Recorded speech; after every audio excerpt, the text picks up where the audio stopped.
Dalam Bapa dan Putra dan Roh Kudus. Amin. Allah Bapa di surga, kami mengucap syukur bahwa kami menjadi baik dan menjadi lebih baik ketika kami berani memberikan diri. Murah hati kepada siapapun. Membagikan apa yang bisa kita kebagikan. Dan menanam banyak benih kebaikan.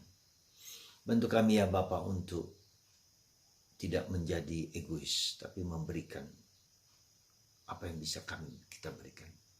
Berkat Tuhan atas kami semua, demi Kristus Tuhan dan pengantara kami. Amin. Para saudara, kalau kita ingin mendapatkan kelimpahan dalam hidup, Yesus memberikan paradoks kehidupan.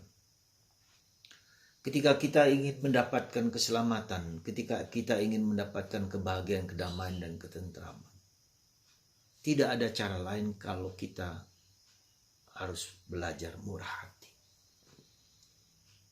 Murah hati tidak berarti hanya memberikan uang, tapi memberikan diri, memberikan pengetahuan, memberikan kebaikan, memberikan kebenaran, keadilan. Jadi segala yang baik itu yang bisa, yang ada padaku, yang kuberikan kepada orang lain. Itu murah hati.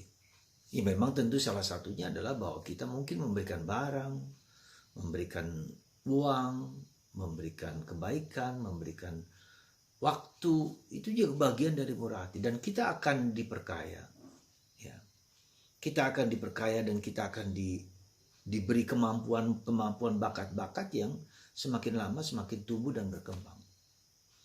Dan itulah yang diminta oleh Yesus ketika dia mengatakan hanya biji yang mati itu yang menghasilkan buah berlimpah. Kalau kita menanam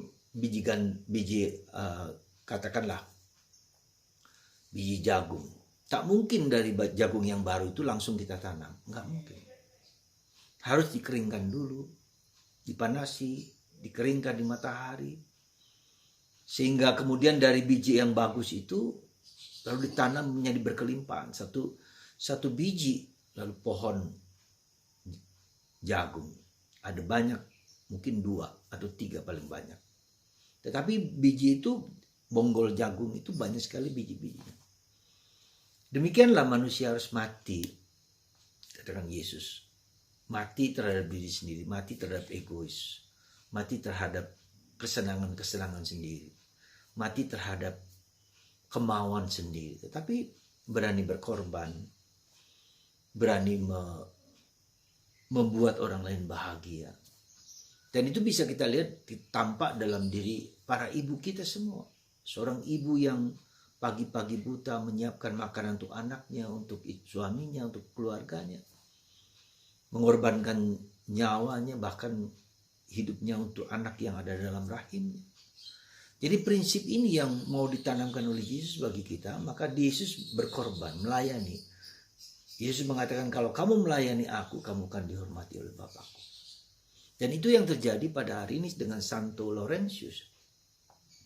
Ketika melayani gereja pada tahun 237 pada awal gereja perdana. Ketika raja meminta harta kekayaan gereja, maka Laurentius sebagai diakon memberikan kekayaan gereja adalah orang-orang miskin yang dilayani. Itu diberikan kepada kaisar. Sehingga kaisar marah dan akhirnya dipanggang dia hidup-hidup. Tapi namanya tetap termasyhur sampai sekarang.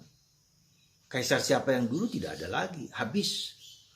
Tapi kematian Laurentius, kematian Yesus, kepada para martir-martir yang mengorbankan hidupnya. Sampai sekarang tetap hidup, didoakan. Hidup bukan hanya mendoakan kita, tapi hidup abadi bersama Tuhan. Dan itulah yang menjadi prinsip kita, bahwa kita hidup bukan hanya hidup di dunia ini selama 70, 80, 90, atau mungkin 23 tahun, 33 tahun seperti Santa Teresa. Karena Yesus hanya hidup 23 tahun. Tapi itulah memancarkan, tetapi menjadi hidup sampai sekarang. Ya, orang memohonkan berkat, memohonkan doa darinya ketika dia berada hidup abadi bersama Bapa, Putra dan Roh Kudus. Dan itulah ya, ketika kita mengorbankan diri kita, kita menjadi hidup selama di dunia ini pun kita tetap hidup. Kita membagikan apa yang kita bagikan, apalagi nanti kalau kita mati di saat bersama Tuhan. Kita akan memberikan, menolong banyak orang, dan kita hidup bersama Tuhan. Maka mari saudaraku terkasih, kita tentu bukan yang gampang ya. Jadi jangan kita mengira kalau kita berbuat baik itu kita akan mendapatkan tanggapan yang baik. Tidak selalu demikian. Justru akan mendapatkan tantangan-tantangan, godaan-godaan, dan serangan-serangan yang tidak